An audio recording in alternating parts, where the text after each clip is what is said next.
हम्म,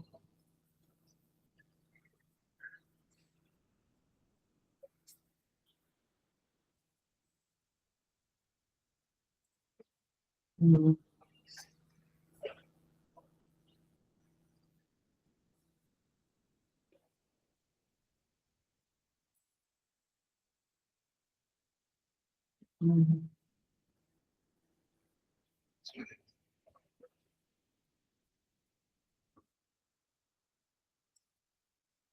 हम्म, सहनावतु सहनौ भुनक्तु सह वीर्यं करवावहै तेजस्विनावधीतमस्तु मा विद्विषावहै।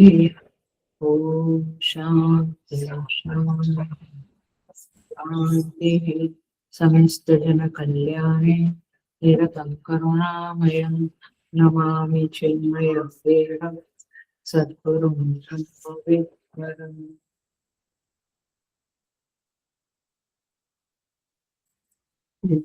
Hari Om. I welcome you all with great love and great respect in this Bhagavad Gita discourses. हम 15वें अध्याय पे आए हुए हैं। सो हम 5 श्लोक का चैंटिंग करेंगे। Chapter 15 Shrimad Bhagavad Gita, shloka number 1 to 5।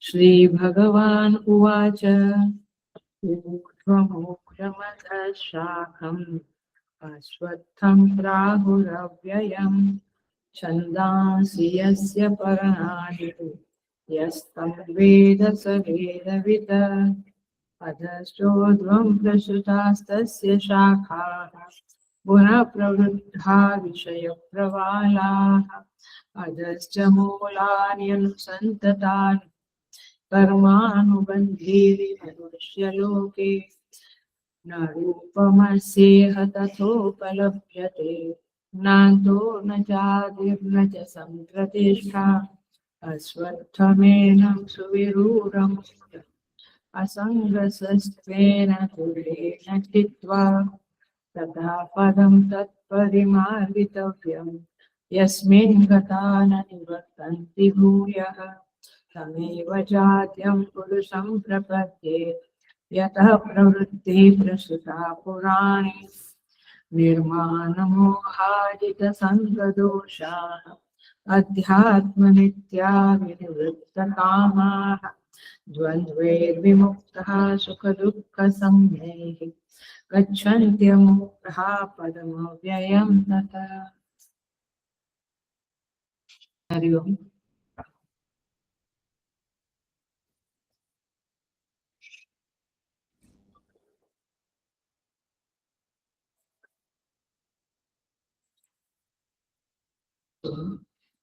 श्रीभगवान् उवाच ऊर्ध्वमूलम् अधः शाखम्। हम सीधा पहले श्लोक में प्रवेश कर रहे हैं। ऊर्ध्वमूलम् अधः शाखम् अश्वत्थं प्राहुः अव्ययम्। अश्वत्थं प्राहुः अव्ययम् छन्दांसि यस्य पर्णानि यस्तं वेद स वेदवित्।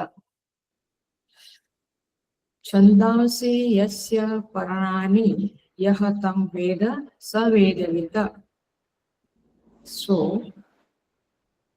ऊर्ध्वमूलम्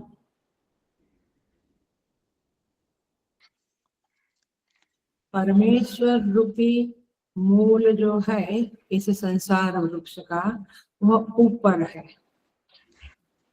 अधः शाखा हिरण्यगर्भ रूपी जो शाखा है, मुख्य शाखा है, वह नीचे है। संसार वृक्ष का वर्णन शुरू हो रहा है। वैसे कल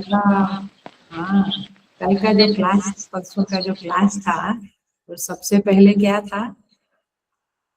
सृष्टि प्रकरण 6 भाग बताए थे ना। तो आज हम सृष्टि के संदर्भ में बात करेंगे। फिर सेकंड क्या था? मुझे पता है, मुक्ति प्रकरण आया। फिर तीसरा क्या था? जीव प्रकरण। चौथा विभूति प्रकरण, फिर ईश्वर प्रकरण और स्तुति प्रकरण। याद है? ये तो ये पायहट करना पड़ेगा। 6 के 6 प्रकरण इस 15वें अध्याय में है। तो पहला प्रकरण जो सृष्टि प्रकरण है उसी का पहला श्लोक है। फर्स्ट सेकंड थर्ड 3 श्लोक सृष्टि प्रकरण के संदर्भ में। तो ऊपर परमेश्वर, मूल परमेश्वर जो ऊपर है, शाखा नीचे है हिरण्यगर्भ, और फिर बाकी सारा संसार। छंदांसि यस्य पर्णानि, पर्ण माने पत्ते, लीव्स। ये छंद है माने वेद के मंत्र है, ये उस संसार वृक्ष के पर्ण है माने पत्ते है। आया? मूल ऊपर है परमेश्वर, पहली शाखा हिरण्यगर्भ, फिर और वो कैसा है? अश्वत्थम, अश्वत्थम माने कल न रहने वाला, मतलब क्या हुआ? नाश होने वाला, डिके होने वाला। क्या बोलेंगे उसको?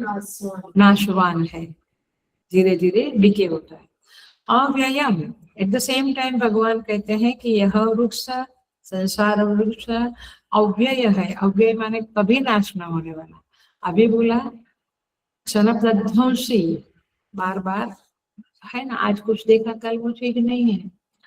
और एक तरफ कहते हैं अव्ययम, हम उसकी इस बातों को समझेंगे। छंदांसि यस्य पर्णानि, वेद मंत्र इस वृक्ष के पत्ते हैं। यह तम वेद सवेदविद, यह माने जो साधक सवेद माने इस संसार को तत्व से जानता है, समूल जानता है। सवेदविद, वह वेद के तात्पर्य को जानने वाला है। माने तात्पर्य को जानना माने क्या? तात्पर्य माने एसेंस, आप क्या कहना चाहते हैं। लाखों बातें करें बट मूल बात क्या है? जानना। क्या जानना है? इस संसार वृक्ष को नहीं, हमें तो हमारी सोसाइटी की भी आई डोंट केयर, मुझे केवल मेरा घर ही जानना है बस, ऐसा नहीं चलेगा। साधक लोग जो गीता पढ़ते हैं उसे समष्टि को गले लगाना पड़ेगा, टोटालिटी को केयर करना पड़ेगा, इतना सेंसिटिव संवेदनशील बनना पड़ेगा। केवल मैं, मेरा बेटा और मेरा पति, मेरा घर, फिर ये साधक का लक्षण नहीं है। ओके, सो वेद के तात्पर्य को जानने वाला है जो व्यक्ति इस संसार रूपी वृक्ष को मूल सहित जान लेता है, वह वेदविद है, अथवा कहो सर्वज्ञ है। सो आइए, तो 7 शब्द हुए, यदि आपने देखा होगा तो। ऊर्ध्व मूल सेकंड, अध शाखम तीसरा, अश्वत्थम चौथा, अव्ययम पांचवा, छंदांसि यस्य पर्णानि छठा, इसे जो जानता है वह वास्तव में वेदविद है। और 7वां है संपूर्ण संसार वृक्ष। ये सब चीजें हमें जाननी है। सो शुरुआत करते हैं संसार वृक्ष से। ये संसार वृक्ष कैसा है, आइए देखते हैं।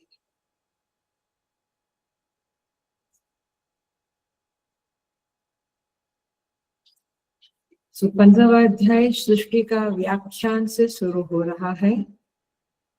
सृष्टि के रूप को एक वृक्ष का रूपक देकर समझाया है। यानी पूरी सृष्टि एक वृक्ष है। वृक्ष है तो उसका कोई मूल होगा, उसकी कोई शाखा होगी, उसका विस्तार होगा, पत्ते होंगे, फल होंगे, फूल होंगे। तो वृक्ष कहने का अभिप्राय आप समझ ले। 2 अभिप्राय हम बताने जा रहे हैं कि संसार को वृक्ष क्यों कहा। इसके 2 रीजन है, इसके 2 अभिप्राय है। एक तो वृक्ष आजीव्य बनता है। आजीव्य माने वृक्ष माने सिंपल वृक्ष आजीव्य बनता है। आजीव्य माने, आजीव्य का अर्थ होता है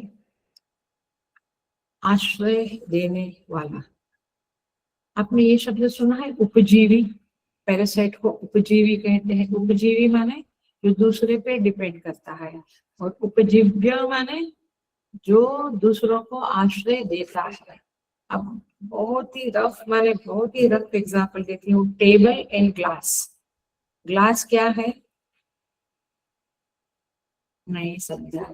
उपजीवी है माने डिपेंडेंट है, और आश्रय देने वाला टेबल उपजीव्य। ये बहुत ही रफ एग्जाम्पल है, बट जो कि आपको एकदम पिकअप नहीं होता है तो मुझे देना पड़ता है। सो वृक्ष आजीव्य है माने देने वाला, और कौन आश्रय लेता है उसके ऊपर? मैं और तुम सब लेते, हाथी भी लेता है। तो पक्षी, खास करके पक्षी वृक्ष के ऊपर घोंसला बनाते हैं और उसका आश्रय है।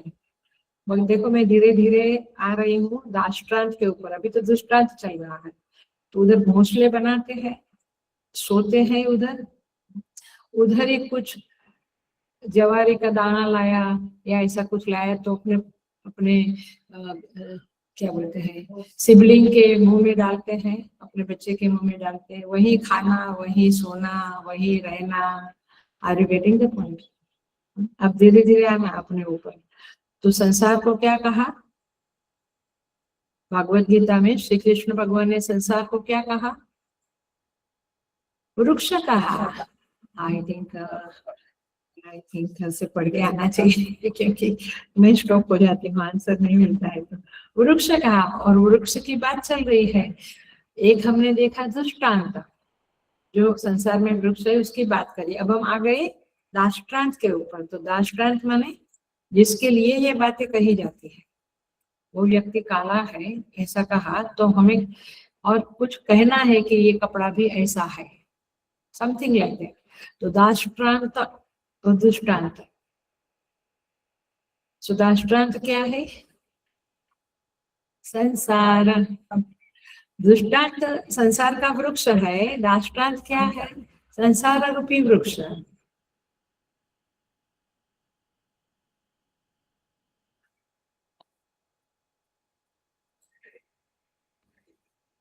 ओके, सो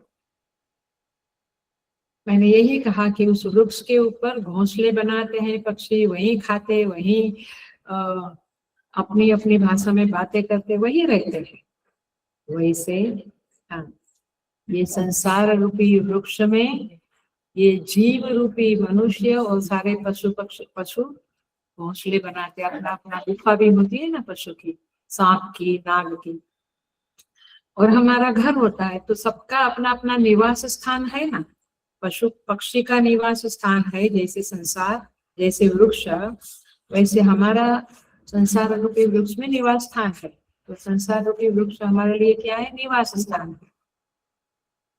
बात किसकी चल रही है? सृष्टि प्रकरण की। तो ये सृष्टि क्या है इसको समझे।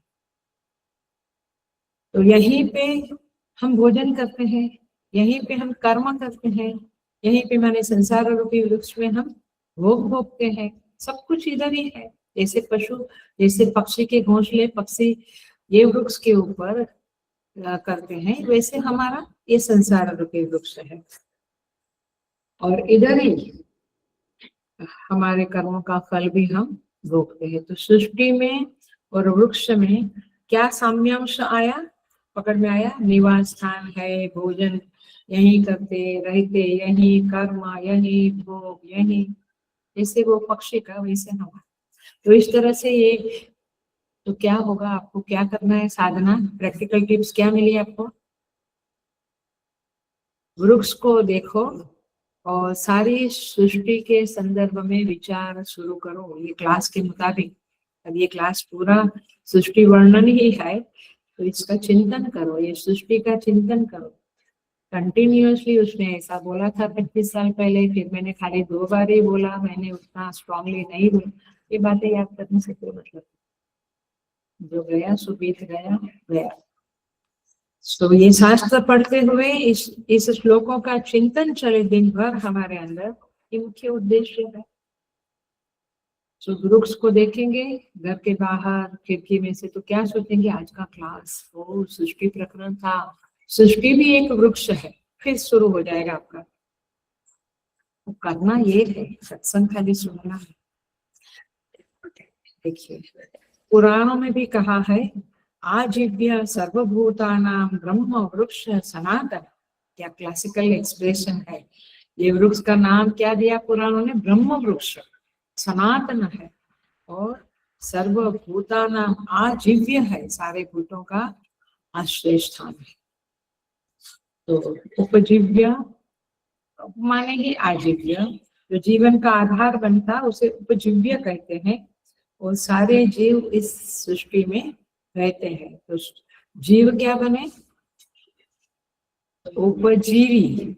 और संसार क्या बना, संसार रूपी वृक्ष उपजीव्य। कठोपनिषद में भी इसी तरह से वृक्ष की और संसार की समानता बताई हुई है। ये यहाँ पे इसका आधार लेके, कथा का आधार लेके हम दूसरा पॉइंट बताते हैं। एक पॉइंट हमने पुराणों के संदर्भ में बताया संसार वृक्ष का, अब दूसरा पॉइंट कठोपनिषद के संदर्भ में बताने जा रहे हैं। वहां पे कहते हैं कि संसार वृक्ष अपने आप सूखता नहीं है। माने ऋतुओं के आने जाने से एक संसार में जो वृक्ष है उसके पत्ते कम हो जाते हैं, बसंत में आते हैं, पानखर में जाते हैं वगैरह, लेकिन वृक्ष कभी सूखता नहीं है, वापस वापस आते रहते हैं। फसल जो गेहूं चावल है, ये फसल सूखती, समझ में आती है। फसल में और वृक्ष में क्या फर्क है, बड़ा अंतर है। फसल इसको कहते हैं जो फल देकर नष्ट हो जाए। मैंने गेहूं एक बार आ गए फिर वो फसल नष्ट हुई, आपको पुनः करना पड़ेगा, जबकि वृक्ष सालों सालों फल देते रहते हैं। पकड़ में आइएगा। सुवृक्ष वह है जो फल देने के बाद नष्ट नहीं होता है। वृक्ष शब्द की व्युत्पत्ति है वृक्षनाद वृक्ष। वृक्षन करना माने काटना, वृक्षन माने काटना। तो काटने से ही जो कटता है उसे वृक्ष कहेंगे, और फसल देने के बाद जो सूख जाता है उसे माने पाक देने के बाद जो सूख जाता है उसे फसल कहेंगे। पकड़ी बात। संसार कैसा है, फसल के जैसा कि वृक्ष के जैसा? फसल के जैसा, सूखता है, नष्ट होता है वो है। लेकिन वृक्ष और फसल की जो बात चल रही है, सूखता है फसल, वृक्ष सूखता नहीं।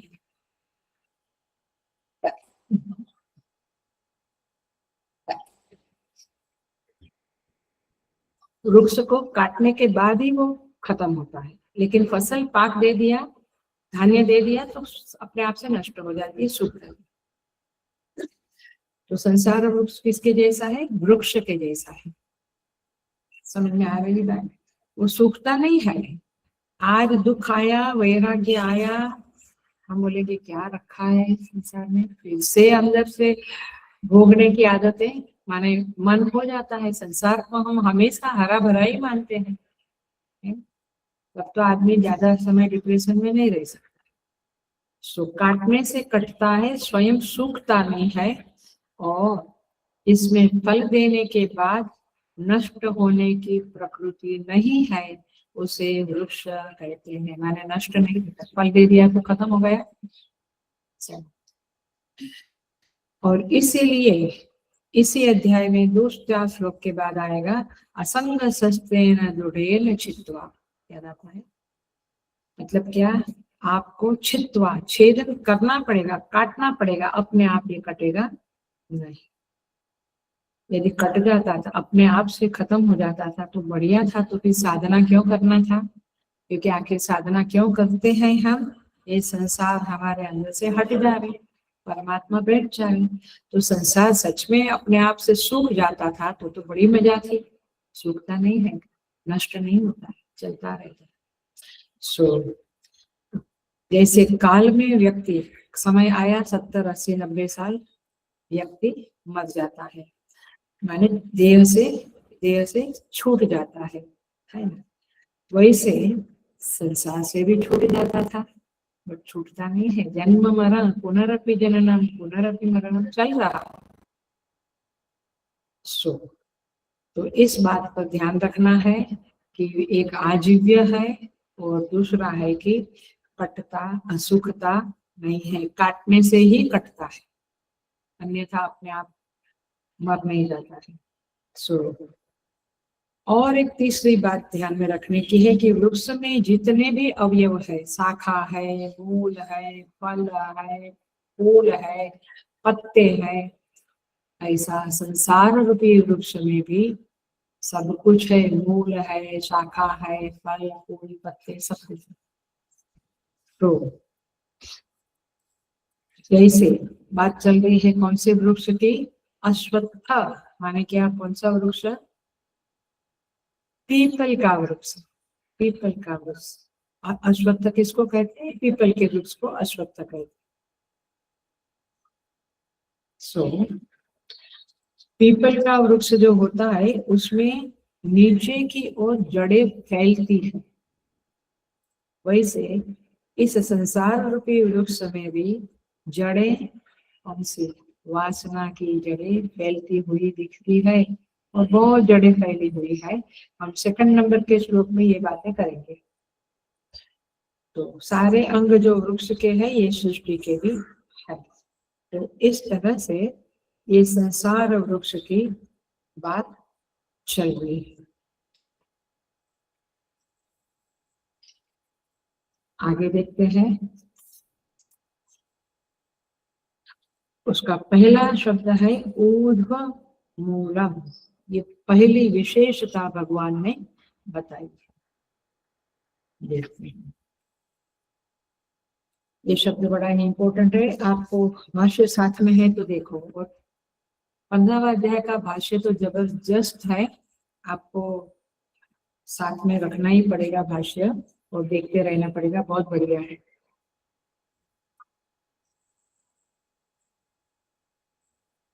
देखो, ऊर्ध्व मूलम पहला शब्द है। कालतः सूक्ष्मत्वात् कारणत्वात् नित्यत्वात् महत्वात् च होमा। ये इतना ट्रांसलेशन किसका है? च ऊर्ध्वम उच्यते ब्रह्म। इतना पकड़ के रखो, बाद में आते हैं। 5 चीज बोली, 5 शब्द है। कालतः सूक्ष्म 5 शब्द है। गुड। अब आप देखो, भाष्य पढ़ने का भी अभी 15वां अध्याय होने को आया, अब तो सीखना पड़ेगा। तो देखो मैं कैसे बोलती हूँ। यहाँ पे कहते हैं मूल बात है फल को उठाओ। फल क्या है? यह स्तंभ वेद सवेदविद। जो इस वृक्ष को जानता है, संसार के वृक्ष को, वो वेदविद कहलाता है, वेदविद हो जाता है, वो वेद को जानने वाला है। ये फल मिला। आप संसार वृक्ष को क्यों सोचेंगे? क्योंकि उसको ठीक से जान लिया तो आप सर्वज्ञ बन जाएंगे, माने परमात्मा ही बन जाएंगे। इन वे अपने आप को रियलाइज करेंगे। सो ऊर्ध्व मूलम अधः शाखम अश्वत्थम अव्ययम छंदांसि पर्णानि यस्य तम। ऐसा जो वृक्ष है उसे हमें जानना है।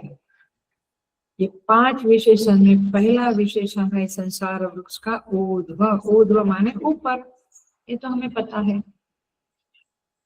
तो ऊर्ध्व माने ऊपर, ऊंचा, एक्सेट्रा। अब देखो, पहला शब्द है कालतः।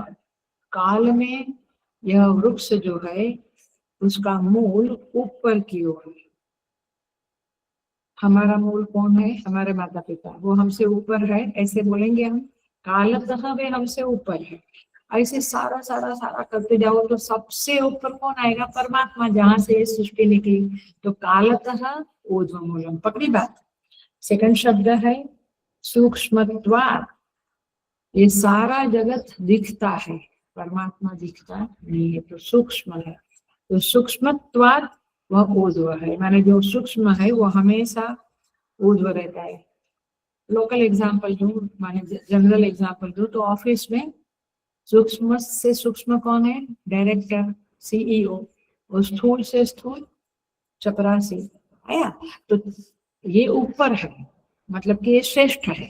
आई बात सूक्ष्मत्वात्मा है। तो परमात्मा रूपी ऊर्ध्व मूल है। तीसरी बात कारणत्वात्, ये सारा जगत इफेक्ट है, कार्य है, उसका कारण कौन है? परमात्मा, ब्रह्म। तो ऊर्ध्व मूल समझ में आया? मूल को हम परमात्मा क्यों कहते हैं? क्योंकि कारणत्वात्, ये पंचमी विभक्ति है, बार बार बोलती हूँ। पंचमी विभक्ति माने उसका हेतु, हेतु माने रीजन, कारण। सो कारणत्वात्, तो तीसरा हेतु है कारणत्वात्, प्रभु परमेश्वर इस जगत का कारण है। चौथा हेतु बताया नित्यत्वात्, परमेश्वर नित्य है, हम सब अनित्य है, संसार अनित्य है। तो ये चौथा हेतु ऊर्ध्व मूल माने परमेश्वर। और पांचवा है महत्वाच्च, महत्वात् माने महान, परमेश्वर सबसे महान। हमारे यहाँ भी कई लोग महान है, बट परमेश्वर सबसे महान है, इसलिए उसका महत्व। पकड़ी बात? तो आपको ऊर्ध्व मूल शब्द समझना है, तो आप लेक्चर नहीं सुना, माने आपकी बुद्धि इतनी तीव्र हो गई तो लेक्चर नहीं सुना, तब भी आप इधर से अच्छी तरह से समझ लेंगे, क्योंकि मैं इसके अलावा कुछ बोलती नहीं। थोड़ा समझाने को इधर उधर की बातें करी वो अलग है, बट धागा सूत्र भाष्य ही रहता है। सो भाष्यकार ने शब्द लिखा ऊर्ध्वम उच्यते ब्रह्म, ये ब्रह्म ऊर्ध्वम उच्यते। लेकिन प्रश्न आया कि ब्रह्म तो किसी का कारण नहीं है, वो कारण होगा तो कार्य संसार होगा, but basically in in reality वो किसी का कारण नहीं है, क्योंकि जो कारण होगा, जैसे दूध कारण है, दही बना, तो दूध फट गया, अनविकारी हो गया, मॉडिफिकेशन आया दूध में। तो परमेश्वर से सृष्टि बनी, तो परमेश्वर में कुछ चेंज आया, जैसा है वैसा, इसलिए उसमें से तो सृष्टि बन नहीं सकती। इसलिए क्योंकि ब्रह्म शब्द पढ़ते ही आपके चित्त में आना चाहिए ब्रह्म कहाँ से ऊर्ध्व हो गया, मूल हो गया, जहां से सृष्टि निकली।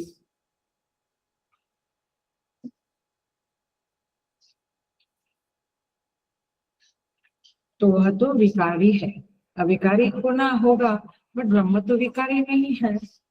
तो भगवान देखो भाष्यकार क्या लिखते, अव्यक्त माया शक्ति मत तन्मूलम, अंडरलाइन करने जैसा क्या है? अव्यक्त माया शक्ति मत। मैं बिल्कुल समझ सकती हूँ कि आप मेरे सामने देख कर ही बैठे थे, आपको ये अंडरलाइन करना नहीं समझा, क्योंकि आपको पिकअप नहीं हो रहा है एकदम से भाष्य। आई अंडरस्टैंड, 20-25 साल पहले मैं भाष्य, बहुत बड़े एक स्वामी जी आए थे, 15 दिन रहे थे, तो वहां से शुरुआत हुई थी भाष्य पढ़ने की। कोर्स में भाष्य नहीं समझता, 2-2.5 साल कोर्स किया, बट नहीं समझता। तो आई अंडरस्टैंड कि इतना इजी नहीं है आपको, बट थोड़ा संस्कृत आ गया, थोड़ा स्वाध्याय करने लगे तो समझ में आएगा धीरे धीरे। और ऐसा हारना नहीं किया, कुछ समझता नहीं, बट ये सीख लिया तो फिर किसी की जरूरत नहीं है।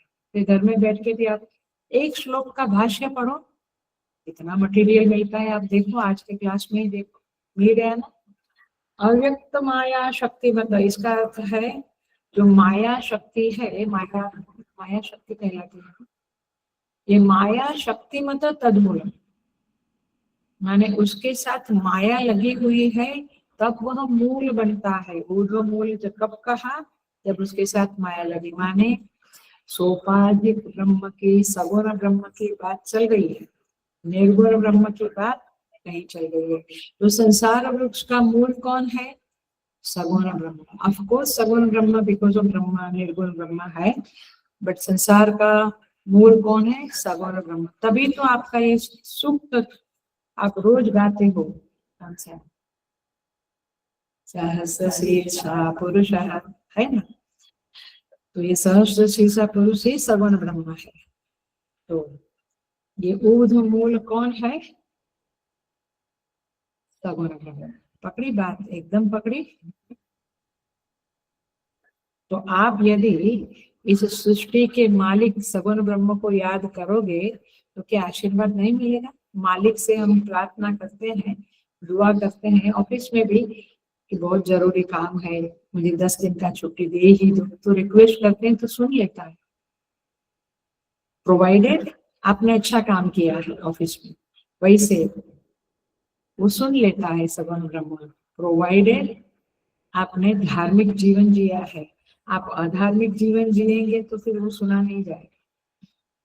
सो अव्यक्त माया शक्ति वाला यह ब्रह्म जो है, मायोपाधिक ब्रह्म बोलते हैं, वह संसार का मूल है। वो जो मूल शब्द समझ में आ रहा है एकदम अच्छे से।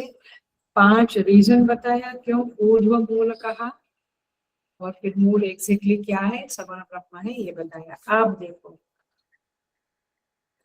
अब बिल्कुल अटेंशन देना पड़ेगा।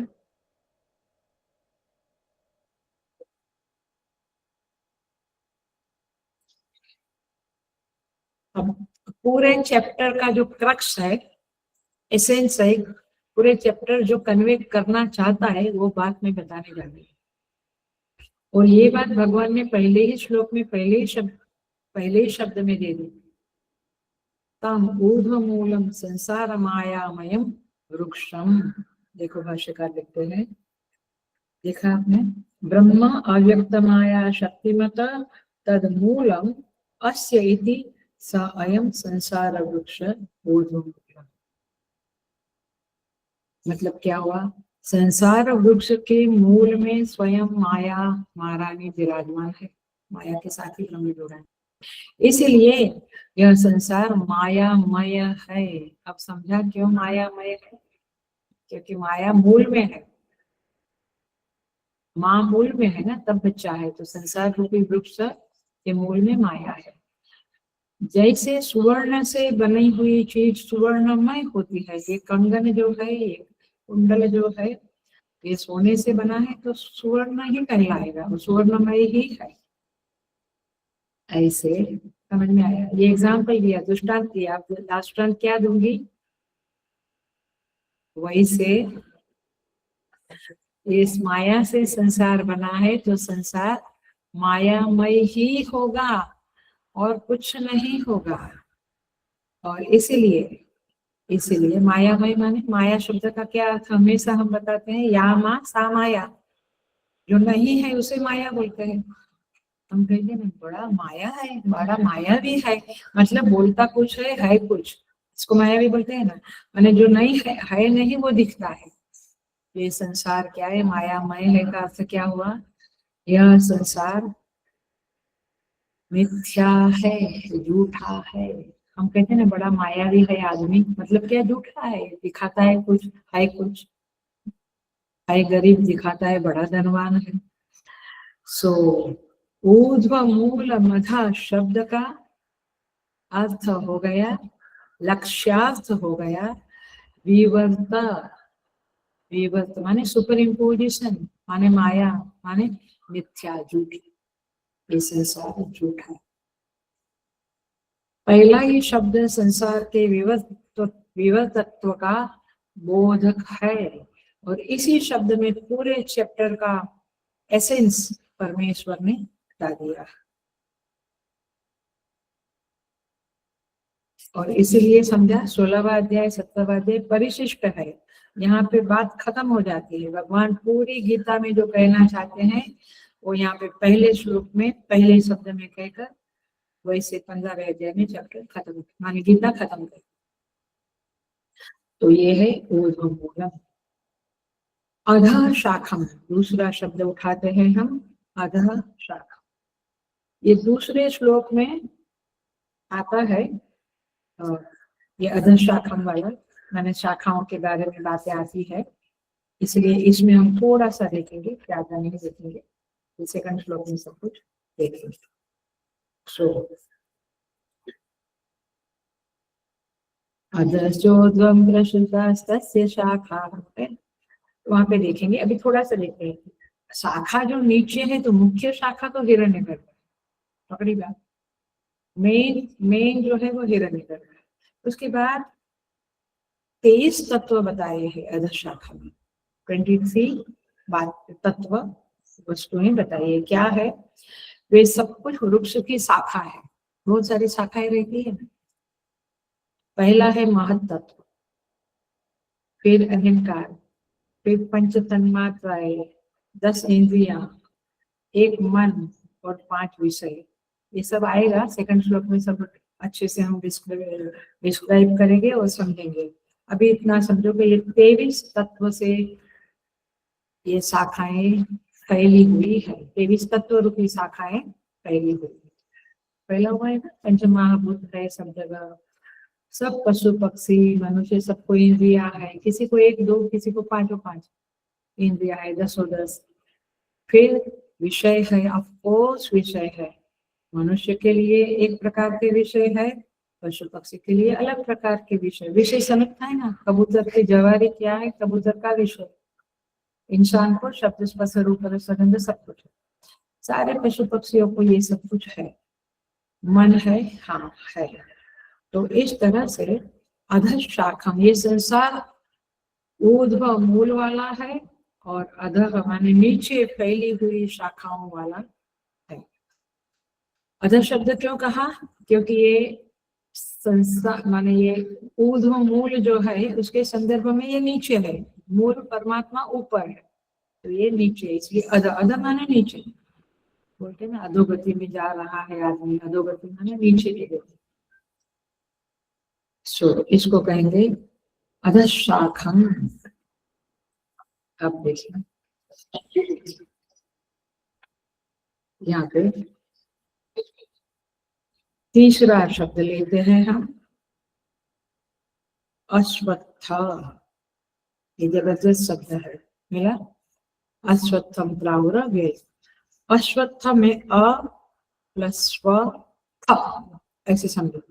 स्व माने कल, कठोपनिषद हुआ नहीं है, बट क्लासिक फेमस श्लोक है, वहां पे मंत्र है, स्वभावामर्त्यस्य यदन्तक एतता तवैव वाहा तव नृत्य गीते।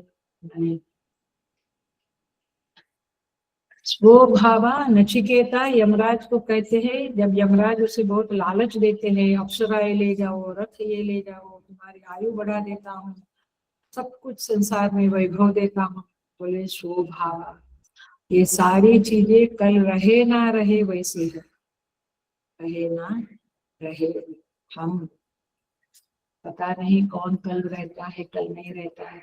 सो स्वभावा यद अंतक एतत, हे अंतक, हे यमराजा, ये सारी चीजें क्षण प्रध्वंसी है, कल रहे या ना रहे, इसलिए आप आपके पास ही रखो।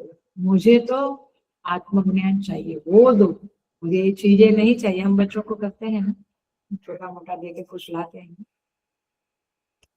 सो नचिकेता को ऐसे यमराज ने फुसलाया, वो नहीं फुसला, तो अश्वत्थ, तो स्व माने कल, अ माने स्वत्थ माने कल रहने वाला, अश्वत्थ माने कल नहीं रहने वाला। किसकी बात चल रही है, संसार वृक्ष के। गुड, तो ये संसार वृक्ष कैसा है, तीसरा लक्षण दिया, पहला लक्षण दिया ऊर्ध्व मूलम अधः, ऊर्ध्व मूलम, दूसरा लक्षण दिया अधः शाखम, तीसरा लक्षण क्या दिया, अश्वत्थम। ये किसकी बातें चल रही है, संसार वृक्ष। तो देखो सृष्टि का स्वभाव है दुष्ट नष्ट स्वभाव। इस अश्वत्थ शब्द को हम कैसे बोलेंगे, दुष्ट नष्ट स्वभाव। दुष्ट माने अभी देखा, अभी नष्ट, देखते हैं ना मृत्यु होती है, वो तो हमें पता है, अब भी अपने साथ बात कर रहे थे और अभी नष्ट, खत्म हो गया।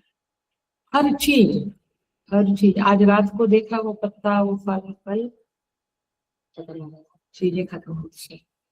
अच्छा, संबंध, 1 मिनट पहले गुड रिलेशन था, 1 मिनट के बाद संबंध खत्म। देखा, इसको क्या कहेंगे, दुष्ट नष्ट स्वभाव। ये है अश्वत्थ शब्द का अर्थ, माने देखते देखते नष्ट हो जाता है। अच्छा, बचपन कहाँ गया मेरा, देखते देखते नष्ट हो गया। जवानी कहाँ गई, गई। सो बट मजे की बात यह है, माया का ये खेल है कि हमें तो सब कुछ स्थिर दिखता है, हमें लगता है सब कुछ ये सब स्टेडी है, ये कुछ बदलने वाला नहीं है। और आप बहुत बार बोलते हैं मेरा बेटा कब भी नहीं बदलेगा, गया उधर लंदन, कहाँ, यूएस, हो गया। हर चीज देखते देखते बदलती है, तो इसलिए हमें स्थिरता का आभास होता है, ये हमारी मूर्खता है। अपने शरीर के बारे में भी आज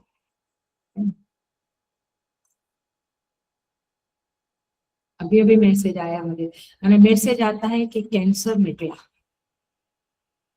और 4th स्टेज का निकला या 3rd स्टेज का, वॉटेवर। वो एक घड़ी पहले पता था क्या? बदल गया ना, सब कुछ जीवन बदल गया। तो ये चीजें बदलती रहती है, बट मुझे लगता है कि सब कुछ ऐसा ही मस्त मस्त चलेगा, अभी अच्छा चल रहा है वैसा ही चलेगा, नहीं। तो स्थिरता का आभास हमारा मनोदोष है, दृष्टि दोष है। वास्तव में इस जगत में स्थिरता नाम की कोई चीज ही नहीं है। आप अपने अंदर देखो, कल जिसके लिए प्यार था आज नफरत होने लगी, कल नफरत थी आज प्यार होने आया, कल 100% प्यार था आज 80% हो गया। बदलता रहता है और हमें लगता है कि सब कुछ स्थिर है। देखो, ये स्थिरता का आभास के लिए आचार्य लोग एग्जाम्पल देते हैं, शास्त्रीय दृष्टांत दीप शिखावत। दीप शिखा माने दिए की ज्योत। दिए की ज्योत आप देखो, वो क्षण प्रध्वंसी है। क्षण प्रध्वंसी माने हर क्षण उसका नाश होता है। आपको पता होगा कि नहीं, देखो उसमें जो प्रवाह है, इसलिए हमको लगता है ये स्टेडी है, ये ज्योत ऐसी की ऐसी है, बट एवरी मोमेंट उसका वो तेल जो है वो नष्ट होता है, समझ में आता है, और वो ज्योत है वो बदलती है, माने उसकी धाराएं नष्ट होती है, उत्पन्न होती है, तेल के द्वारा उत्पन्न हुई फिर नष्ट हो गई। तेल है तब तक रही, उसके बाद खत्म हो गई ना, क्यों? क्योंकि उसका जो प्रवाह है, माने वो ज्योत है, वो क्षण प्रध्वंसी, हर क्षण मिटती है, नष्ट होती है, बिकॉज ऑफ तेल वो वापस होती है, बट हमें वो प्रवाही धारा है। लेकिन हमें अच्छा, तेल जब हम बोतल में से अपने बर्तन में डालते हैं, कटोरे में या जहाँ पर भी, वही तेल होता है, अलग अलग तेल आया ना, दूसरा दूसरा दूसरा तेल, बट धारा कैसी लगती है, जैसे एक ही तेल है। थोड़ा सा नदी का प्रवाह देखो, चलो, तरंगे मिटती है बनती है, मिटती है बनती है, चलती रहती है, लेकिन हमको क्या लगता है पानी बह रहा है तो पानी है बस, वो नष्ट दुष्ट स्वभाव वाली चीज नहीं दिखती है। सो बट संसार कैसा है, क्षण प्रध्वंसी है, हर क्षण बदलता रहता है यहाँ सब कुछ, इसलिए तो भरोसा करने जैसा नहीं है ये संसार। हमारे शरीर में भी करोड़ों कोशिकाएं बनती है, बिगड़ती है, मरती है ना, कहते हैं ना, हर क्षण सब कुछ अंदर नष्ट होता है, पुराना नष्ट होता है, नया बनता है। सो ये जगत की प्रकृति है, संसार वृक्ष भी यही प्रकृति है, परिवर्तनशील है, दीप शिखा की तरह धारा बहती है जगत के अंदर। ये जगत सारा, पर चूंकि वो पानी की धारा, वो तरंगे मरती मिटती है, बनती मिटती है, लेकिन पानी बहता है, वैसे प्रवाही रूप में जगत बहता है, अंदर चीजें बदलती है। आयुर्वेदिक जगत नष्ट नहीं होता है, बट जगत में अंदर चीजें बनती बिगड़ती बनती बिगड़ती। तो दो तरह से शब्द आया, अश्वत्थ और अव्यय। अब अव्यय शब्द समझा, कंपेयर टू हमारे अंदर जो बैक्टीरिया मरते हैं, जो कोशिकाएं हैं वो मरती है, फिर जन्म लेती है, बट कंपेयर टू दैट देह अव्यय है, ओनली लिमिटेड एग्जाम्पल। ऐसे जगत अव्यय है क्योंकि उसमें परमात्मा भी है, लेकिन जो प्रकृति वाली चीजें हैं वो मरती बिगड़ती मरती मिटती है। सो मनीषा पंचकम नाम का जो प्रकरण ग्रंथ है, भगवान शंकराचार्य, क्लासिक है, 5 ही श्लोक है, जबरदस्त है। उसमें लिखते हैं, सस्वत नस्वरमेव विश्वम अखिलम निश्चित्य वाचा गुरु। ये हमारे गुरु की वाणी है, हमारे गुरु ने कहा है कि ये विश्वम अखिलम, सारा विश्व शाश्वत नश्वरम एव, ये शाश्वत नहीं है, नश्वरम एव, ये नश्वर है, ये संसार नाश होने वाला भी है। और ईश्वर के परमात्मा के संदर्भ में अथवा प्रवाही मानता के संदर्भ में संसार शाश्वत है, शाश्वत है। तो इसको कहेंगे, परमात्मा को कहेंगे, ध्यान से सुन लेना, अटेंशन प्लीज। परमात्मा को कहेंगे नित्य, संसार को नित्य प्रवाही कहेंगे। नित्य तो कहेंगे बट नित्य प्रवाही रूपता से नित्य है, वास्तव में नित्य है। और इसीलिए उसे, इस संसार वृक्ष को भगवान ने अव्ययम भी कहा, अश्वत्थ भी कहा, अव्ययम भी कहा, प्रवाही नित्यता के संदर्भ में, नॉट इन लाइक ईश्वर। इस तरह से आप देखो, हम सब जीव, अभी अपने ऊपर आते हैं, हम सब जीव अव्यय बने हुए हैं, राइट।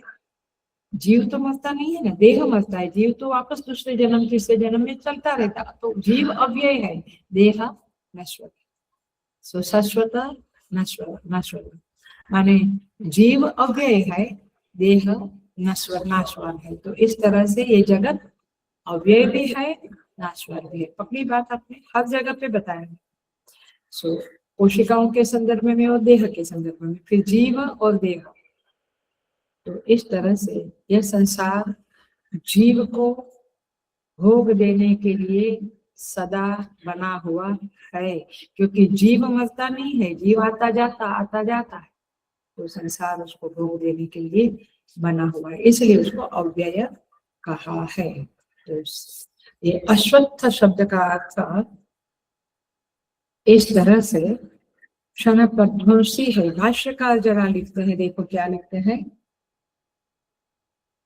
आप आ जाइए आगे के इसके ऊपर, परिवार के ऊपर, यहाँ पे लिखते हैं,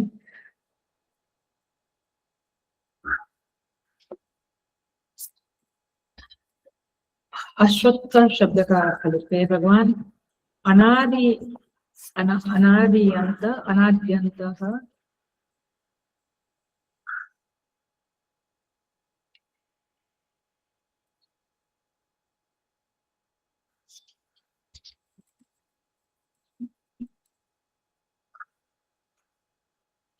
अनादि अंत देहादि संतान आश्रयो ही सुप्रसिद्ध तम अव्ययम। देखना मतलब क्या हुआ, यह अनादि है, अनंत है, देह परंपरा चल रही है, उसका यह सुप्रसिद्ध आश्रय है। तो अनादि अनंत ये देहादियों के, केवल मनुष्य देह नहीं, पशु पक्षी के देह भी है। तो इसकी संतान परंपरा माने वो कंटिन्यूअस चलते रहते, उसका संतान उसका संतान उसका संतान, संतति परंपरा चल रही है, उसका यह सुप्रसिद्ध आश्रय है। तो इस तरह से यहाँ पे अश्वत्थ शब्द का अर्थ भाष्यकार ने बहुत सुंदर तरह से बताया है। आगे बढ़ जाते हैं, छंदांसी यस्य पर्णानि। छंदांसी शब्द का अर्थ भाष्यकार ने लिखा है छादना, नीचे से दूसरा तीसरा मिला, छादना ऋग यजु साम लक्षणानि यस्य संसार वृक्ष से, उसके ऊपर एक लाइन है और उसके ऊपर ही अनादि अनंत देहादि संतान आश्रय मिला।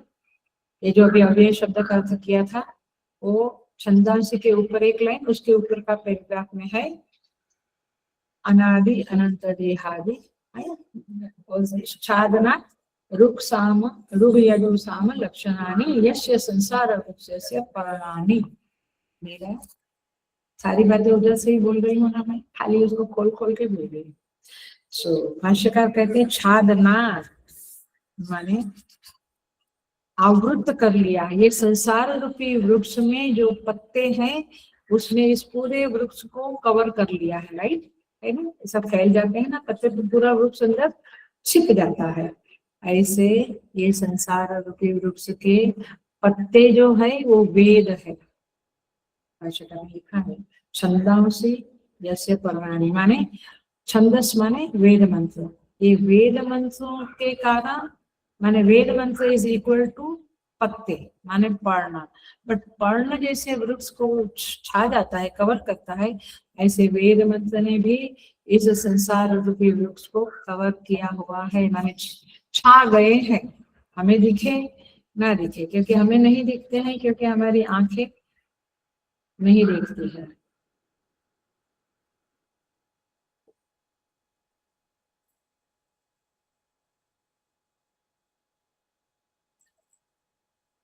लेकिन साधना छंदांशीयस्य परणानि, मतलब ये है कि ऋग यजु साम लक्षणानि, ये ऋग्वेद यजुर्वेद सामवेद जो है वो मंत्र आर लाइक पत्ते। नाउ द क्वेश्चन कम्स कि ऐसा क्यों कहा भगवान ने? तो देखो देखते हैं, इसलिए कहा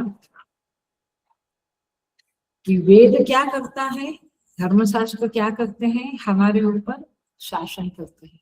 करेक्ट है ना? हमारे ऊपर शासन करते हैं, माने कहते हैं सुबह जल्दी उठो, रात को जल्दी सोओ, युक्त आहार विहार से, युक्त आहार करो, ज्यादा मत खाओ कम भी मत खाओ, धर्म युक्त जीवन जियो, सत्य बोलो, एक्सेट्रा शासन करता है ना। संध्या करो, रोज संध्या करनी चाहिए, जप करना चाहिए, पूजा करनी चाहिए, एक्सेट्रा। तो ये जो वेद मंत्र है वो हमारे ऊपर अनुशासन करते हैं, और यदि हम उस वेद मंत्रों के अनुशासन को फॉलो करते हैं तो जीवन में संताप आता है या सुख आता है? सुख ही आता है। अब समझा बात? अब ये पत्ते हैं, आप कहीं जा रहे हैं और धूप पड़ रही है, लेकिन एक मंदिरों में जाते हैं ना आप लोग, तो बीच में वो धूप होता है, चप्पल तो बाहर निकालना है, याद आया। फिर हम क्या करते हैं, वो पेड़ का नीचे नीचे वाला भाग जहाँ पे थोड़ी छांव है वहीं से चलते हैं, राइट? बस वैसा ही। तो संसार रूपी वृक्ष के पत्ते वेद मंत्र है, उनका अनुशासन फॉलो किया तो छांव मिलेगी। पत्तों का आश्रय लिया, पेड़ के पत्तों का, तो छांव मिली ना हमको। और पेड़ नहीं, वैसी जगह पे छाती निकाल के चलेंगे तो धूप ही मिलेगा। धूप माने संताप और छांव माने सुख। तो वेद मंत्रों के अंडर में रहेंगे, उनके आदेश के मुताबिक हम जिएंगे तो हमें छांव मिलेगी। वैसे पेड़ छांव देने वाला है, बट क्वेश्चन ये है कि तुम पेड़ के नीचे जाओ तब तुम्हें छांव मिलेगी, तुम इधर खड़े हो और वो पेड़ वहां है तो तुमको छांव मिलेगी। तो पूरे संसार में वेद मंत्र तो छाए हुए है, धर्म ग्रंथ है, धर्म ग्रंथ का उपदेश देने वाले गुरुजन है, आचार्य गण है, लेकिन तुम्हें जाना पड़ेगा तब जाके छांव मिलेगी। Are you getting the point? तो छंदांश यश परणानि शब्द का अर्थ समझा। ये संसार वृक्ष का जो पान है, पत्ते हैं, वो वेद मंत्र है। अब देखो, ये जो पत्ते जो पान है वृक्ष में, उसका आश्रय नहीं लिया तो धूप लगेगी, है? और बिना पत्ते का वृक्ष तो कंकाल जैसा लगता है। इसलिए भगवान ने ये संसार वृक्ष तो बनाया, बट हरियाले हरियाले पत्ते बनाए जहाँ पे हमें सुख शांति मिलती है। तो इसीलिए यहाँ पे कहते हैं छंदांसी यश धर्माणि। इसका सिंपल अर्थ यही है, धर्म पालन करो। यदि आप कहेंगे कि इसमें टिप्स क्या है, तो टिप्स यही है कि धर्म का पालन करें। जब हम धर्म का पालन करेंगे तो ये संसार वृक्ष हरियाला लगेगा, और धर्म का पालन नहीं करेंगे तो कंकाल लगेगा, संताप हमारे गोद में आकर बैठ जाएगा। सो इसीलिए ये छंद शब्द का अर्थ धर्म भी ले सकते हैं आप। वेद मंत्र माने क्या? धर्म का आदेश, तत्व का आदेश। तो धर्म संबंधी जो ज्ञान है उसे वेद की विधि निषेधात्मक प्रवृत्ति कहते हैं। माने वेद में विधि निषेधात्मक मंत्र है। विधि माने ये करो, ये मत करो, झूठ मत बोलो, हिंसा मत करो, अभिमान मत करो, बहुत सारे निषेध किए हैं। तो जब ये फॉलो करेंगे तो जीवन में सुख शांति छांव रहेगी। और इसलिए, और ये बात हिंदुस्तान के लिए है ऐसा नहीं, सारे विश्व के लिए है। विश्व में सभी को नैतिकता का पालन करना पड़ेगा। भले संप्रदाय में बातें अलग है, कर्मकांड अलग है, लेकिन मूल बात तो वही है धर्म की। सो सभी लोगों को सत्य प्रिय है, सभी लोगों को अहिंसा प्रिय है, चाहे हिंसा करते हैं बट अहिंसा अंदर से अंतर्यामी जो है वो इन गुणों को ही बताएगा। सो ये छंदस जो है, वेद मंत्र जो है, वो धर्म के रूप में, माने संसार में जितना धर्म बढ़ेगा उतनी छाव बढ़ेगी, मतलब शांति बढ़ेगी। जितना अधर्म होगा संताप होगा। सो ये बात पक्की करो। सो धर्म का अंडरस्टैंडिंग तो बहुत बार बताया है, धारणात्मक धर्म, जिसके कारण हम टिक पाते हैं। लेकिन और एक बात आज बताते हैं, धर्म का एक फल होता है, ध्यान से सुन लेना, हेलो अटेंशन प्लीज, बिल्कुल। धर्म का एक फल होता है दुष्ट फल, अब अदुष्ट फल तो है ही, दुष्ट फल होता है अहम में, माने मुझ में, अहम में पवित्रता की बुद्धि का उदय होना। माने जब जब मैं धर्म करता हूँ मेरे अंदर पवित्रता का भाव आता है ना, हम सबको अनुभव है ये। I feel good. मैंने स्नान नहीं किया तो मुझे पवित्रता की भावना का उदय मेरी बुद्धि में नहीं होगा। तो स्नान करना क्या बना? धर्म बना। Are you getting the point? झूठ सत्य बोलना, झूठ नहीं बोलना, ये तो धर्म बना। बट हर चीज में, हर एक्शन आपकी ऐसी हुए कि आपको पवित्रता का भाव आवे। किसी को कुछ बोल दिया, फिर बहुत बार अपने आप के प्रति हमें नफरत होती है, हमें लगता है गिल्ट। गिल्ट माने अपवित्रता। तो तात्पर्य ये है कि ये धर्म पालन करना पड़ेगा यदि आपको संसार वृक्ष हरियाला चाहिए। तो हम प्रार्थना करते हैं भगवान से, प्रभु बहुत दीन दुखी हूँ, आप इस दुख से मेरा उद्धार करो। तो उसके बाद जब मंदिर में प्रेयर किया और आप बाहर आए, या घर में भी पूजा रूम में बैठ कर फिर आप बाहर आए, आपको कैसा लगता है? थोड़ा सुकून लगता है ना? क्यों? क्योंकि आप जुड़ गए वेद मंत्रों के साथ, आप उस पत्ते की छांव में आ गए। तो प्रार्थना भी एक छांव है। समझिए इस बात में। बहुत लंबा तो नहीं बोलूंगी क्योंकि ऐसे तो 15 अध्याय पूरी गीता का सार है, तो पूरी गीता ही बोलनी पड़ेगी फिर से। बट सो धर्म का मूल तत्व जो है वह है पत्ते, यानी ये संसार रूपी वृक्ष में जो पत्ते हैं। और बट धर्म का मर्म बहुत गहन है। कर्मणा गहनो गति कहा है, तो धर्म का मर्म तो बहुत सूक्ष्म है। देखो, नहाने का तो आदेश है, स्नान करने से, लेकिन बहुत ठंड है जहाँ पे -50 -100 वाले जो देश है वहां पे रोज स्नान नहीं कर नहीं सकते, तो फिर वो पापी लोग हैं। धर्म का मर्म समझना भारी है। दान करना अच्छी बात है, धर्म है, लेकिन घर में बच्चे भूखे हैं, सास बीमार है, पैसे नहीं है, तो आप दान करते रहो तो ये धर्म नहीं बनेगा। Are you getting? धर्म का मर्म, धारणा धर्म, जिसके द्वारा, जिस आपकी भावना क्रिया के द्वारा, वाणी के द्वारा आपका जीवन संभला जा रहा है, संभल कर होते हैं, संभला जा रहा है। You are sustaining your life in a beautiful way, that is called dharma. But आपने गलत काम किया और रात दिन सर पे तलवार है, मन में एक चिंता है, तो फिर वो धर्म नहीं हुआ।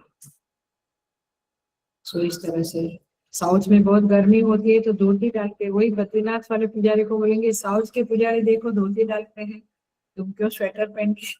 नहीं, वो करेंगे, वो हर एक का अलग अलग। तो धर्म माने ऐसा ही, ऐसा लकीर का फकीर नहीं बनना है, हम धर्म का मर्म समझना पड़ेगा। तो इस तरह से पूरी सृष्टि का व्यवहार के संबंध में, उपासना के संबंध में, तत्व के संबंध में जो ज्ञान है वह छादना छंदासी, वह छंद है, वो वेद मंत्र के का ज्ञान है। पूरी ज्ञान राशि परम उपकारी है और उसी के कारण ये सृष्टि में हरियाली है। आप देखो, धर्म नहीं होता तो ये संसार रहने लायक नहीं होता था।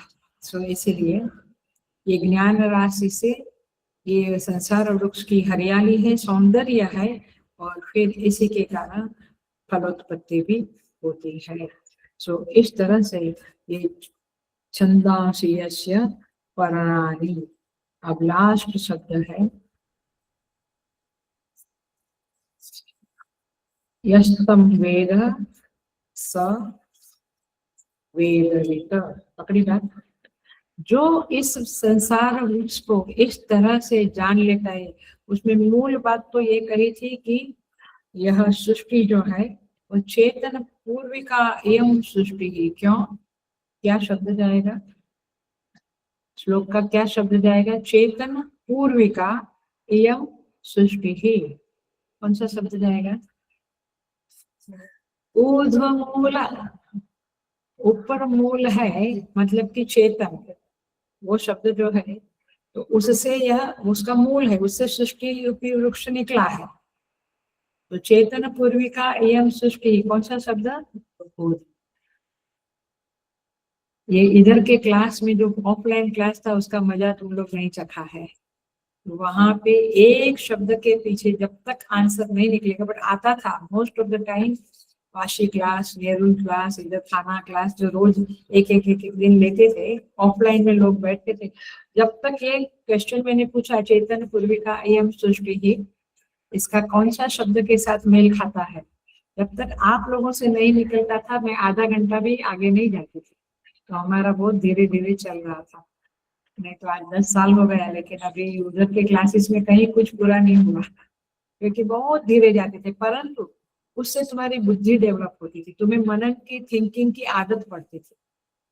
और वो तो लाफ्टर क्लब जैसा ही क्लास होता था हमारा। इतना हंसते थे, इतना हंसते थे, क्योंकि सब विचित्र विचित्र आंसर आएंगे, फिर लोग एक दूसरे पे हंसेंगे। बट वैसे नहीं हंसना होता था, माने प्यार था, सबके अंदर बहुत प्यार था, तो किसी के ऊपर हंसना ऐसा नहीं, बट एक लाफ्टर क्लब ही हो गया था क्लास। हर छोटी चीजों में हंसना होता था, क्योंकि आपके आंसर तो आपका बुद्धि का जो दिवाला निकला हुआ है ना, वो सब प्रकट होता था। तो अच्छा लगता था, क्योंकि उससे सोचने की आदत पड़ गई थी लोगों को। तो एनीवे, सो यस्तम वेद स वेदवित। देखो, भगवान कहते हैं एक पेड़ ऐसा है, संसार रूपी पेड़, जिसके बारे में अच्छी तरह से जान लिया तो आप सर्वज्ञ हो जाओगे। वो मुझे तो लगा कि करोड़ों साल तक जप करूंगी, समाधि लगाऊंगी, तब मैं सर्वज्ञ होंगी। नहीं, ज्ञान से ही सर्वज्ञ होंगे आप। वो सब चीजें हैं वो चित्त शुद्धि के लिए। तो पीपल का यह पेड़ विशेष है। जरा सा इसको भी हम देखें। इसकी जड़ें ऊपर है और शाखाएं नीचे है, माने संसार रूपी वृक्ष के। श्रुति में कहा गया है, ये बात कठोपनिषद में भी है, ऊर्ध्व मूल अवाप शाखः अश्वत्थ एष सनातन। ये अश्वत्थ वृक्ष जो है सनातन वृक्ष है। और पुराण में भी ये बात कही है, ऊर्ध्व मूलम। तो ऐसे संसार रूपी वृक्ष को जो जानता है, क्या जानना है? परमेश्वर मूल है और परमेश्वर से यह सृष्टि निकली है। ये बात जानी हमने पहले। आप ये तो वेदांती लोग मानते हैं, लेकिन चार्वाक क्या मानता है? ये सृष्टि का मूल में कोई परमात्मा वगैरह है, ऐसा नहीं मानते। कल किसी का फोन आया, मैं तो हर चीज में गीता को जोड़ती रहती हूँ, वो देखती रहती हूँ, और संसार का रूप भी ये जो बताया है यहाँ वो भी दिखता रहता है। उसको नफरत से, माने राग से या द्वेष से नहीं देखना है, शास्त्र के साथ मिलाते जाओ। कोई व्यक्ति कुछ किया, कोई व्यक्ति कुछ, उसको देखो, बट शास्त्र के साथ मिलाओ। हाँ, गीता जी यही कहती है। कल किसी का कैटरेक्ट का ऑपरेशन हुआ, तो मुझे उसकी बेटी का फोन आया, दुबई में रहती है, अम्मा तो इधर ही है। तो बोला दीदी सब सक्सेसफुल हो गया। तो मेरे मुंह से सीधा निकला, भगवान की कृपा, थैंक्स। अम्मा बहुत सेवा करती है, पाठ पूजा करती है, रोज आती है मंदिर में, तो उसका ऑपरेशन सक्सेसफुल होना ही है। नहीं नहीं, वो डॉक्टर जो है ना, वो बहुत एक्सपर्ट डॉक्टर है। मैं 3 बार बोली पाठ पूजा एंड सेवा, वो 3 बार बोली डॉक्टर बहुत एक्सपर्ट है। हमारा, मेरे पापा का भी उसमें किया था, वो भी सक्सेसफुल हुआ था, इसलिए डॉक्टर का हाथ बोला। ये बोला हाँ ये बात भी सही है, ये बात सही है, बट आधा सच है, वो पूरा सच नहीं है। Are you getting the point? But हम उसे पूरा सच मान लेने की जो मूर्खता करते हैं, तो मतलब क्या हुआ? ये संसार का मूल परमात्मा है, ऐसा मानने को इस संसार में काफी परसेंटेज लोग ये बात मानते ही नहीं। वे क्या कहते हैं? संसार चल रहा है, पंचमहाभूत का फंसा रहा है। लोग, कोई एक्सपर्ट है तो सक्सेसफुल होते हैं, कोई एक्सपर्ट टैलेंटेड नहीं है तो फेलियर होता है। ऐसा नहीं है, कई टैलेंटेड नहीं है, पढ़े लिखे नहीं है। आपका प्रधानमंत्री देखो कहाँ पढ़ा लिखा है, लेकिन सक्सेसफुल है। So the point is this कि अब कितने सारे, ऐसा जरूरी नहीं कि टैलेंट। इसलिए मैं हमेशा कहती हूँ, मुझे टैलेंट्स के प्रति कोई बहुत अट्रैक्शन नहीं है, मुझे चित्त शुद्धि के प्रति अट्रैक्शन है, क्योंकि वहां सफाई होगी, वहां कनेक्शन परमात्मा से होगा, तो आपका बेड़ा पार होगा। बाकी कितनी कराटे भी एक्सपर्ट बना लो बेटे को, ये काम लगेगा, पहलगाम जाएगा ना तो ये वो नहीं वो होगा। Are you getting? मैं मरम मरम में बात कर देती हूँ। बहुत सारे भांगड़ा करोगी तो पैसा मिलेगा, टीचर बनेगी, वो you never know. Point is this, ये सब करो संसार में रहना है तो, बट मूव प्रायोरिटी, मूल प्रायोरिटी चित्त शुद्धि को दो। कैसे मेरा अंतःकरण शुद्ध बने, मेरा शरीर स्वस्थ रहे। हम देखते ही नहीं, अपने शरीर को भी नहीं देखते, मन को भी नहीं। सो यहाँ पे कहते हैं कि चार्वाक महाभूत को मानते हैं, उनकी जड़ माने चार्वाक की जड़ महाभूत है। वेदांत की जड़ क्या है? परमात्मा है, प्रकृति भी नहीं। सांख्य वाले लोग प्रकृति को मानते हैं और पुरुष को मानते हैं, बट वेदांत केवल परमात्मा। नैयायिक न्याय वैशेषिक वाले लोग क्या कहते हैं? इस संसार का मूल क्या है? नव द्रव्य है। आप जब सोचेंगे तो बोलेंगे नहीं नहीं, सब लोग धार्मिक तो है ही। ऐसा नहीं है, धार्मिक होने के बावजूद वे परमात्मा को, ये दिया बत्ती करने के बावजूद वे परमात्मा को नहीं मानते, वो कर लेते हैं पेरेंट्स ने कहा। सो विज्ञानवादी बौद्धिज्म के मुताबिक क्षण तद्वंशी है, लेकिन साथ में अव्यय भी है। सो तात्पर्य ये है कि इस जड़ में, इस संसार के जड़ में वेदांत के मुताबिक, गीता जी के मुताबिक चेतन पूर्विका एयं सृष्टि ही, ये सृष्टि के मूल में चेतन है। इसका अभिप्राय बहुत सीधा सीधा है कि यह वृक्ष मिथ्या है। क्यों? हेतु क्या मिला, लॉजिक क्या मिला? क्योंकि चेतन तो निर्विकार है, और वस्तु जब बनती है तो उसमें थोड़ा विकार आता है, चेंज आता है, मॉडिफिकेशन आता है ना। वो जो चीजें हैं वो सेम नहीं रहती, उसमें विकार आता है। परमात्मा में कोई विकार नहीं है, तो वो निर्विकार से ये विकारी सृष्टि कैसे बनेगी? सो इसका सीधा सीधा अर्थ है कि ये सृष्टि केवल आभास है, वास्तव में कुछ बना। इसलिए ईशावास्यम समझ में आया जो हमने शुरू किया था। इसीलिए यह सृष्टि परमात्मा के अलावा कुछ नहीं है। इसीलिए मीरा को एंड सूरदास को इस सृष्टि के कण कण में कृष्ण दिखे। इसीलिए तुलसी बाबा को इस सृष्टि के कण कण में राम जी दिखे। क्यों? क्योंकि मूल वही है, उसके सिवा और कुछ नहीं है। और इसीलिए यह संसार चेतन पूर्विका है, मतलब कि परमात्मा ही उसका मूल है, और उससे वास्तव में सृष्टि निकल नहीं सकती है।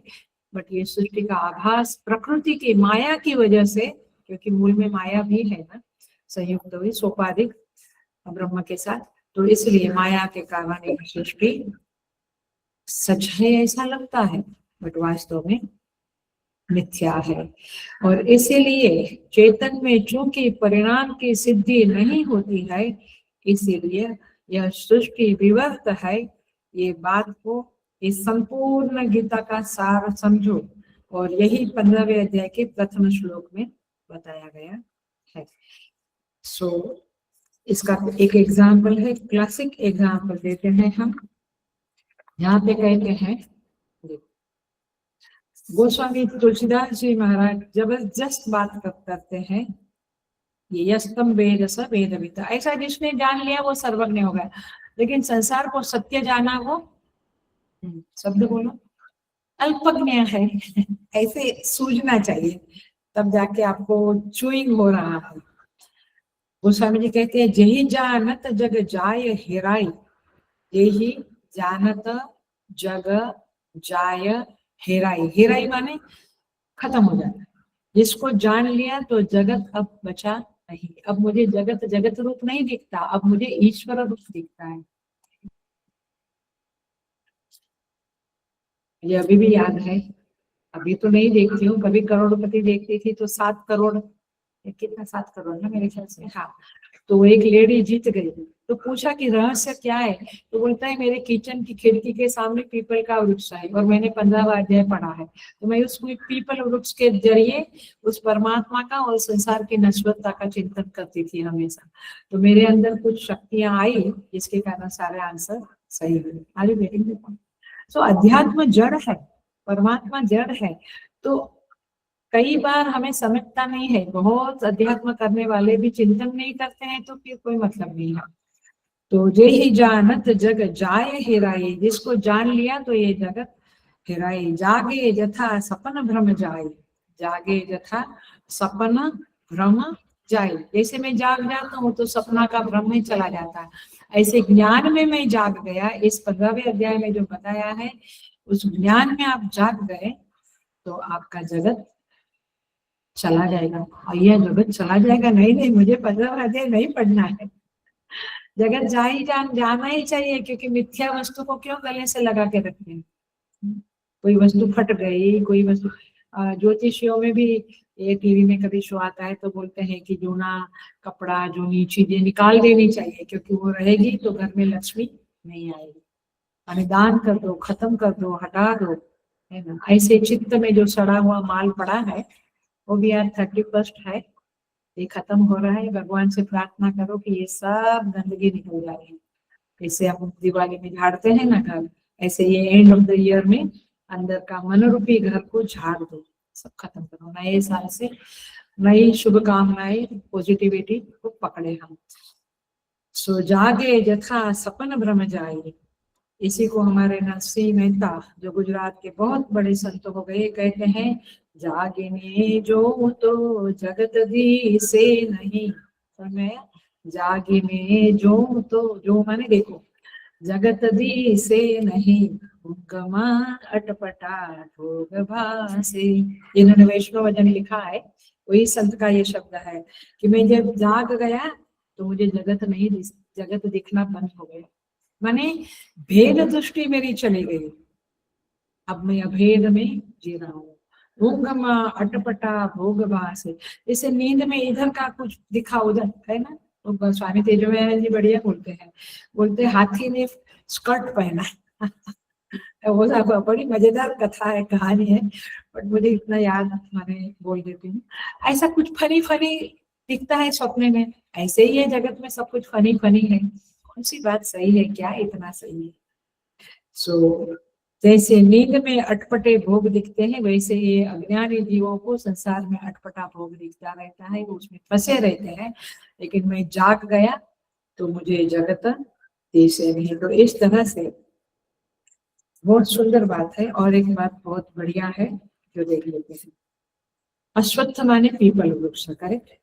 अब देखना, आपको ये संसार की बातें भी बहुत मालूम नहीं होती। तो संसार को पीपल वृक्ष के साथ रखा है, क्यों? ये पीपल का बीज होता है ना, वह स्वयं उगता नहीं है। माने उस स्वयं बीज डाला और पीपल वृक्ष उग गया, माने बन गया, ऐसा नहीं होता। ओ ऐसा है क्या?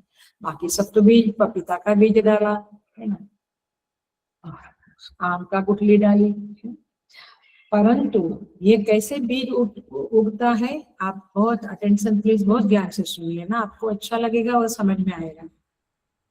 पक्षी जब पीपल के फल को खाता है और फिर उसकी अघार करता है, माने टॉयलेट, पोटी क्या बोलते हैं आप लोग, उसकी अघार करता है, उस अघार में जो बीज निकलता है, अक्खा बीज निकल जाता है, वो बीज जो होता है उससे, माने पक्षी की अघार के से निकले हुए बीज से दूसरा पीपल उगता है। डायरेक्ट बीज, अच्छा बीज डाला तो नहीं, अब देखो ये सिंपल बात है, ये पीपल के साथ भगवान क्यों कनेक्शन किए, इसके बहुत सारे रीजन है। ऐसे तो ये एक श्लोक ही 10 क्लास लेने वाला श्लोक है, बट हम फास्ट जा रहे हैं थोड़े। देखो अब संसार रूपी अश्वत्थ वृक्ष, अब वो पीपल का वृक्ष को भूल जाओ। अब संसार रूपी जो अश्वत्थ वृक्ष है उसमें जो हम भोग करते हैं ना, ये फल खाते हैं। पक्षी जैसे उधर फल खाता, हम भी पक्षी के रूप में फल खाते हैं, सुख दुख ईर्ष्या सब फल खाते रहते हैं हम। और ये कर्म फल जब हम खाते हैं तो वासनाएं बनती है, राइट? वासना बनती है, इम्प्रेशन। वो वासना क्या है? हमारा आधार है। फिर वो वासना चेतन का सहयोग लेकर फिर से दूसरा देह धारण करता है। दूसरा देह माने दूसरा वृक्ष होगा। ये एक पीपल का संसार भी वृक्ष है और देह भी पीपल वृक्ष है, तो दूसरा वृक्ष होगा। ऐसे इस तरह से ये आघार माने प्रारब्ध वासना के द्वारा ये संसार वृक्ष फलता फूलता रहता है। क्योंकि हम सारे पक्षी आघार करते हैं। आघार करते हैं माने भोग करते हैं, भोग के बाद हमारे बीज पड़े रहते हैं, वो बीज फिर दूसरे वृक्ष को दूसरे जन्म को देते हैं। इसीलिए व्हाट अ ब्यूटीफुल पीपल का वृक्ष। इसीलिए यहाँ पे कहते हैं ये अश्वत्थ है, माने कल रहने वाला नहीं है। सो इस तरह से ये पीपल के वृक्ष की बात करके भगवान, वैसे श्रीमद् भागवत में संसार वृक्ष को क्या कहा है याद आता है? रोज गाते हैं लेकिन कनेक्शन नहीं होता है। बालम मुकुंदम मनसा स्मरामि। संसार वृक्ष को श्रीमद् भागवत में वट का एक पान कहा है। करारविंदेन पदारविंदम मुखारविंदे विनिवेशयन्ताम् वटस्य पत्रस्य मुकुटे शयानम। आया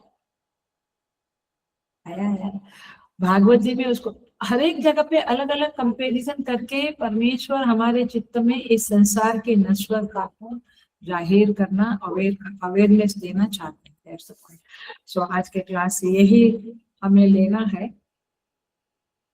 कि संसार मिथ्या है और संसार वृक्ष पीपल के वृक्ष के समान।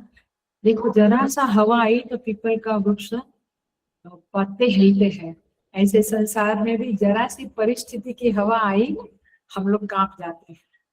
आप करो जितना सोच सके सोचो इसके बारे में, हम देखेंगे। वैसे तो ये श्लोक हो गया। ओम पूर्णमद पूर्णमिदं पूर्णात् पूर्णमुदच्यते पूर्णस्य पूर्णमादाय पूर्णमेवावशिष्यते। ओम शांति शांति शांति। हरि ओम। श्री गुरुभ्यो नमः। हरि ओम।